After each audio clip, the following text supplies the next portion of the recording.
Standard 5 Hindi व्याकरण। हिंदी व्याकरण से आपको पाठ 4 संज्ञा शब्द को अब जो पढ़ाने जा रहे हैं, इससे पहले मैंने आपको साहित्य में पाठ 1 कविता को पढ़ाया था और ये अभी व्याकरण पढ़ा रहे हैं। इस दोनों जब कंप्लीट हो जाएगा तो आपका टेस्ट हो जाएगा, दोनों मिक्स करके। तो ध्यान से सुनने का प्रयास कीजिए और हिंदी की हर चीज को, कोई भी माने हिंदी किताब से जितना भी क्वेश्चन आंसर होगा, व्याकरण जो भी लिखना होगा, व्याकरण का क्वेश्चन आंसर हम जो अलग से देंगे तो अलग से कॉपी में लिखिएगा। और यदि व्याकरण का जो क्वेश्चन आंसर होगा यहाँ पे जो व्याकरण के बुक में दिया हुआ, उसको आप पेंसिल से बुक में बना लीजिएगा।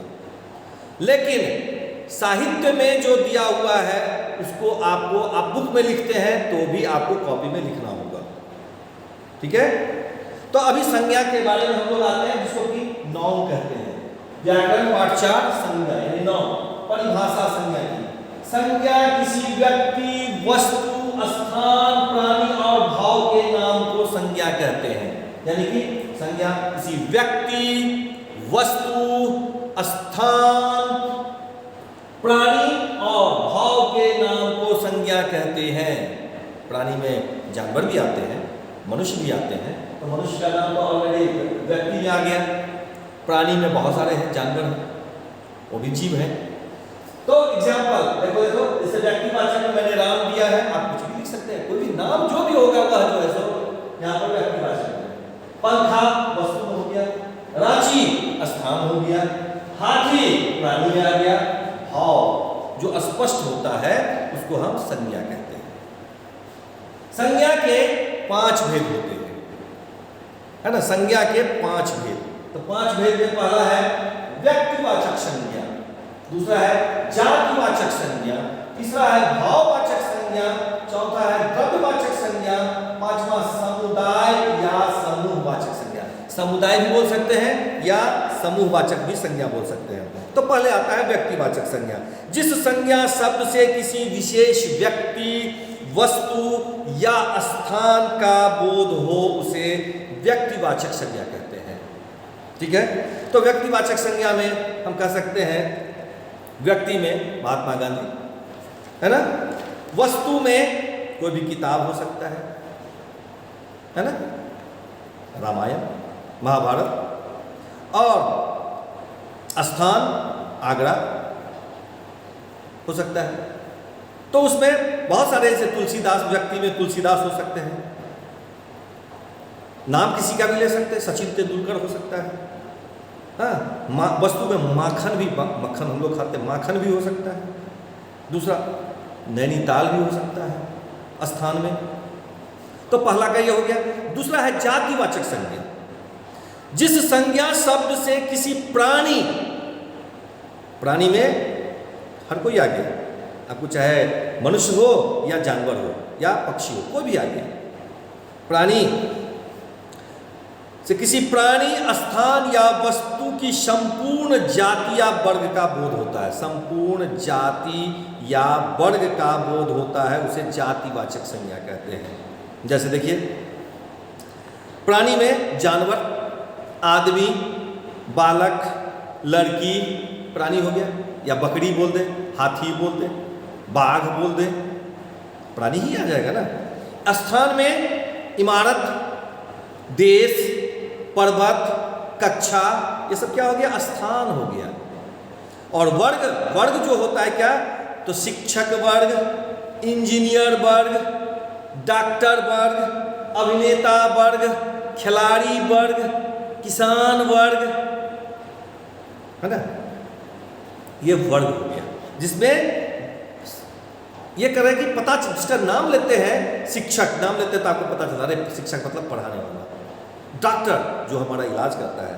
इंजीनियर देखते हैं कि बहुत सारे इंस्ट्रूमेंट्स का आविष्कार करते हैं और बनाते, प्रोडक्ट को बनाते हैं, है ना। अभिनेता जो हमारा इंटरटेनमेंट करते हैं, नाम लेते ही तो वो वर्ग हो गया, उसको क्लास कहते हैं। इसके बाद तीसरा है भाववाचक संज्ञा। जिस संज्ञा शब्द से किसी पदार्थ के गुण, दोष अथवा अवस्था, गुण, दोष या अवस्था आदि का बोध होता है उसे भाववाचक संज्ञा कहते हैं। गुण भी हो सकता है या दोष भी हो सकता है। नहीं,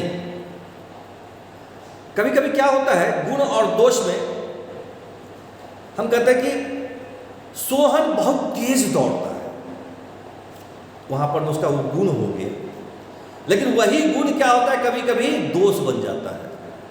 कभी हो सकता है ऐसा, अत्यधिक तेज दौड़ने से वो गिर के चोट भी खा सकता है। तो यहां पर मैं यानी गुण दोष की बात हम बता रहे हैं। तो गुण दोष अवस्था, तो गुण भी है, तो कोई देखो बहुत ईमानदार है, गुण है, कोई बहुत बड़ा जो है सो वो बदमाश है, उसका दोष हो गया।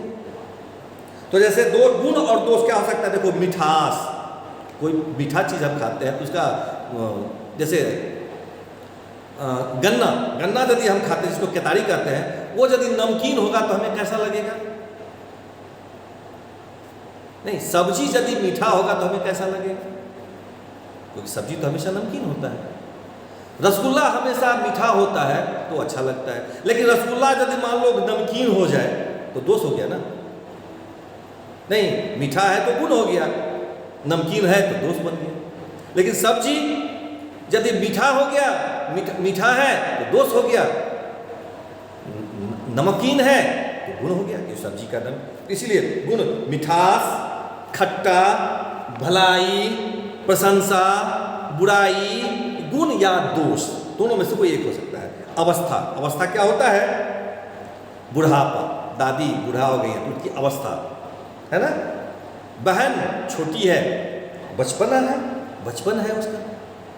गरीब है, हमारे पास बहुत सारा कुछ नहीं है, बहुत गरीबी में जीते हैं, तो गरीबी भी अपने आप में अवस्था है। दुख भी, कोई भी चीज़ में हमें दुख हो रहा है, हम बीमार हैं, दुखी हैं हम, या हमें सब कुछ नहीं मिल रहा है, हम दुखी है, तो दुख से दुखी होता है। तो ये सब जो है अवस्था कहलाता है। अमीर है, अमीरी, अमीर से यहाँ पर भाववाचक संज्ञा बन गया अमीरी, वो क्या है? अवस्था है। तो ये सब जो है तो क्या हो गया? बुढ़ापा, बचपन, गरीबी, दुख, अमीरी, ये सब क्या हो गया? उसका अवस्था हो गया भाववाचक संज्ञा का।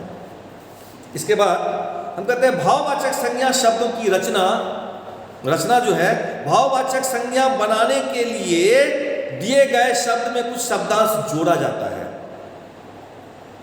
है ना। बहुत सारे हैं, ता जोड़कर, पन जोड़कर, आई जोड़कर, है ना, त्व जोड़कर, दीर्घाई जोड़कर, वट जोड़कर, ईमा जोड़कर, ये शब्द बनते हैं। जैसे मैं एक एग्जाम्पल दे रहा हूँ, जैसे दास से दासता। लेकिन आपको जब भाववाचक संज्ञा शब्द से जब भाववाचक संज्ञा बन जाता है तो भाववाचक संज्ञा शब्द का बहुवचन नहीं बनाया जा सकता है। ध्यान रखना है इस सब चीज को। जब हम दास से दासता बना दिए, वह बहुवचन नहीं बन सकता तब, है ना। कोई यदि आपके कहे कि संज्ञा शब्द से उसको भाववाचक संज्ञा बना दो और फिर उसका बहुवचन बनाओ, तो हमें भाववाचक संज्ञा बना देना है और कहेंगे कि जब भाववाचक संज्ञा बन जाती है तो बहुवचन नहीं हो सकता है। तो इतना शब्द है वो हम बाद में बताएंगे। द्रव्यवाचक संज्ञा, चौथा, जिस संज्ञा शब्द से किसी द्रव्य पदार्थ यानी बहुत तरह का उसका द्रव्य यहाँ पर में है, जैसे दूध, तेल, घी, चीनी, चावल, ये सब द्रव्य हो गया, है ना। और दूसरा धातु, सोना, चांदी, तांबा, जस्त, सोना, चांदी, तांबा, इसके बाद में लोहा, ये सब क्या हो गया? धातु हो गया। इसलिए कहा गया है जिस संज्ञा शब्द से किसी पदार्थ, द्रव्य पदार्थ या धातु का बोध होता है उसे द्रव्यवाचक संज्ञा कहते हैं। ठीक है। तो जिसमें मैंने अभी बताया है द्रव्य पदार्थ में पानी, तेल, घी, दूध वगैरह, या इसको हम इस पर जिसको नापा या तौला जा सके, सिंपल भाषा में जिसे नापा या तौला जा सके उसे द्रव्यवाचक संज्ञा कहते हैं। नाप भी सकते हैं, तौल भी सकते हैं। इसके बाद में समुदायवाचक या समूहवाचक, समुदाय या समूहवाचक, जिस संज्ञा शब्द से किसी समूह या समुदाय का बोध होता है उसे समुदायवाचक या समूहवाचक संज्ञा कहते हैं। जैसे टोली, बहुत बच्चों की एक टोली निकलती है। दल, मंडली, ढेर, भीड़, सेना, सभा, जुलूस, बाजार, चौक, ये सब क्या होता है? जहाँ भीड़ इकट्ठी हो, सिंपल भाषा में जहाँ भीड़ इकट्ठी हो उसे हम समूह या समुदायवाचक संज्ञा कहते हैं। ठीक है। भाववाचक संज्ञा केवल भाव को प्रदर्शित करती है जिसे केवल महसूस किया जा सकता है, और भाववाचक संज्ञा के बहुवचन रूप नहीं बनाए जा सकते हैं। इसको सुनिए और याद कीजिए। धन्यवाद।